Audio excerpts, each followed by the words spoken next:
screenwriter, director, producer, comic book writer, author, comedian, actor. You know, Kevin Smith is well-rounded. He just does everything. And he bucks no shit from anybody, and I love him for that. Please welcome Kevin Smith.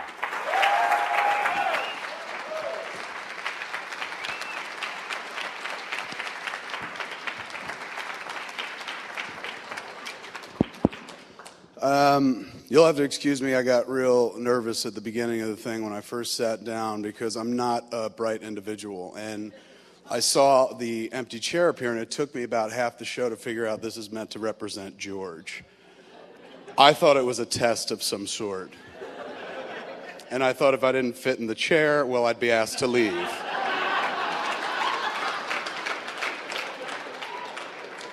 And maybe it's just me, but I heard whispers of too fat to eulogize.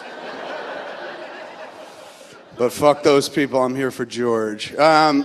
Ladies and gentlemen, George Carlin gave me everything that I have in life as an adult, professionally and personally. I'm gonna try to get through this, bear with me.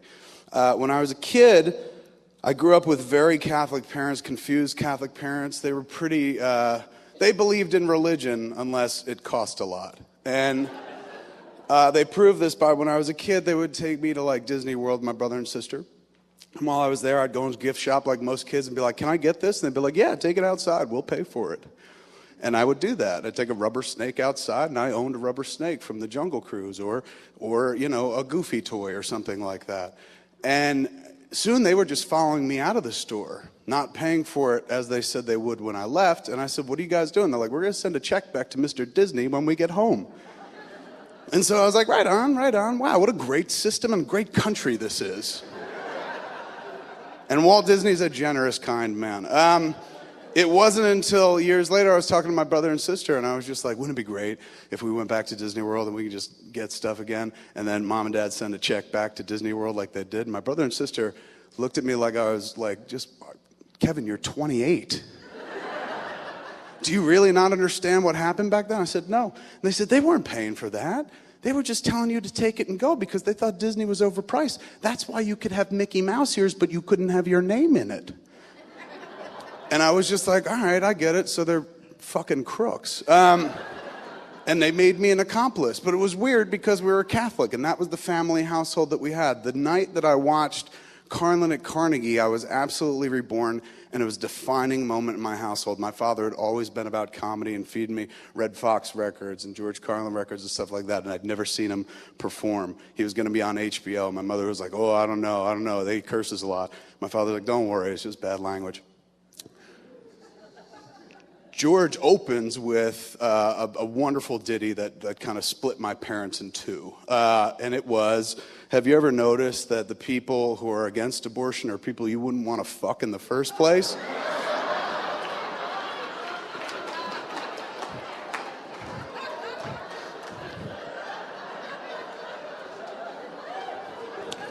Now, my father was cracking up. My mother was looking sternly at my father, and I was like, what's abortion? And she was like, great, Don, great. You tell him what abortion is, and left the room. And when she came back 20 minutes later, George was probably, maybe 30 minutes, George was into the Rice Krispies bit. And suddenly the same woman who had such a reaction to that joke that my father laughed at, but she did not, was like getting into the Rice Krispies bit, man. And I appreciated that. Suddenly I got it. This was a man who could work intelligently, and he could work for stupid people, like Mom. And because of that, I was like, that's what I would like to do. I would like to do that with my whole life, be able to just be up there, say things, and have people listen, and I don't know, express yourself. He seemed to do it so effortlessly, and I looked at the man on TV, and I just wanted so much to be him.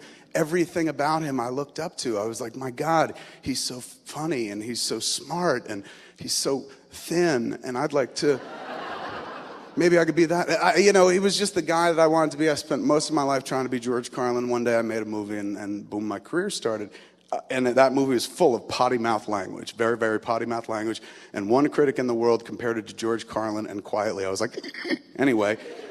Years later, I had the opportunity. I finally had a Carlin-worthy piece of material that I felt like I could approach the legend with because this man, again, gave me everything. I'm married today because I made a movie that got me some money and I paid some broad and we got married. You know, I mean, that's... Bought a kid in the process. You know, just so people wouldn't be like, you loser. I'd be like, look. So for me, when I got the first opportunity to kind of be like, oh, I'm going to get George Carlin in a movie, it was this movie I made called Dogma that I wrote. And I gave it to George because it was so up George's alley and in his wheelhouse. First time we worked together, it was amazing, but he was not the dude who would just sit there and try to make you laugh. You could have a real conversation with George. He didn't just turn it on and be like, okay, you're standing in front of George Carlin, I'm gonna make you laugh. You just sit there and talk about boring shit. To be honest with you, George never really tried to make me laugh in person. I loved him for it because I just wanted to sit there and listen to him talk about normal things because I could see him be funny on TV. But I loved him so much I would keep trying to bring him back, and I brought him back for the second movie called Jay and Silent Bob Strike Back. And this is where I learned what an actor George Carlin was and how important acting was to him. Because I just assumed, he's a comic and he likes being on stage and he's a brilliant comic at it and whatnot, so that's all he needs. George always wanted to act and whatnot. And I found it out while we were making of all movies, Jay and Silent Bob Strike Back. He's got a scene where he plays a hitchhiker where all essentially he has to do is blow some dude in a truck. And he was so flattered that I called him. And... So he did it, we shot, and George, like, between takes, he was just like, okay, the joke was like this guy is talking about the rules of the road and whatnot, and George goes, okay, well, let me understand, do I believe in the rules of the road?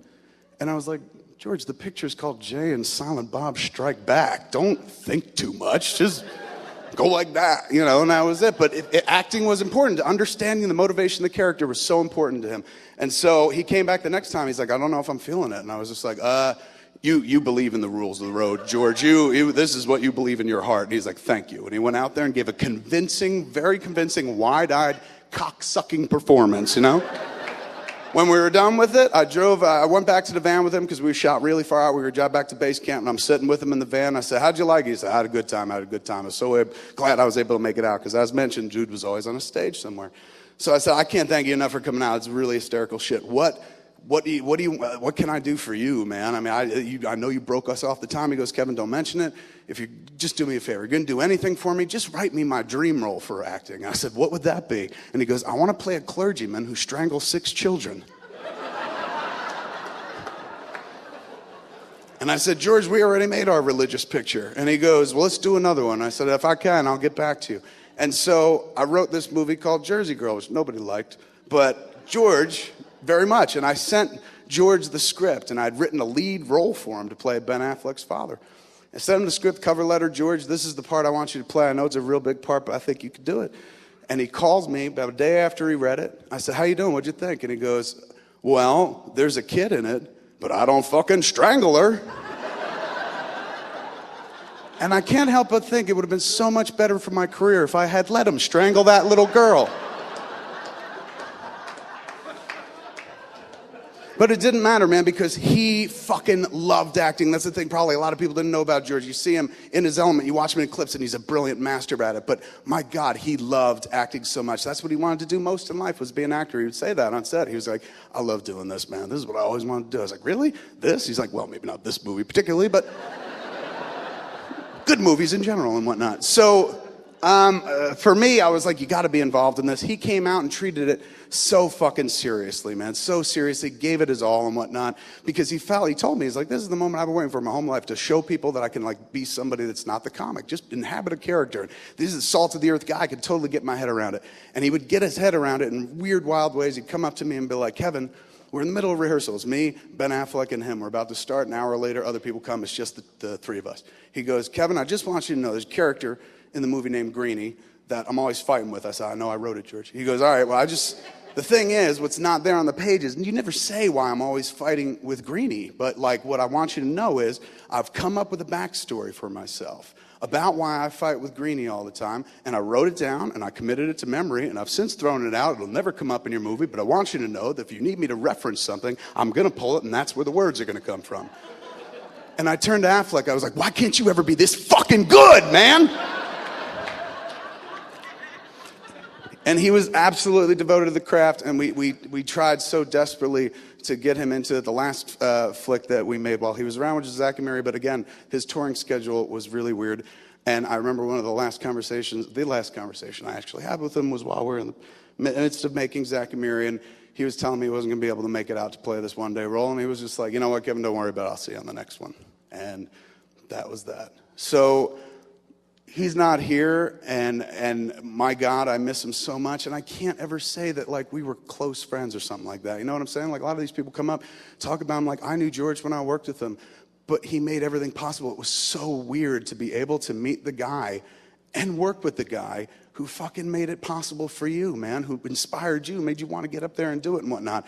And George just kept giving me, and even in death, fucking George Carlin gave me. Because once George died, people started reconsidering Jersey Girl.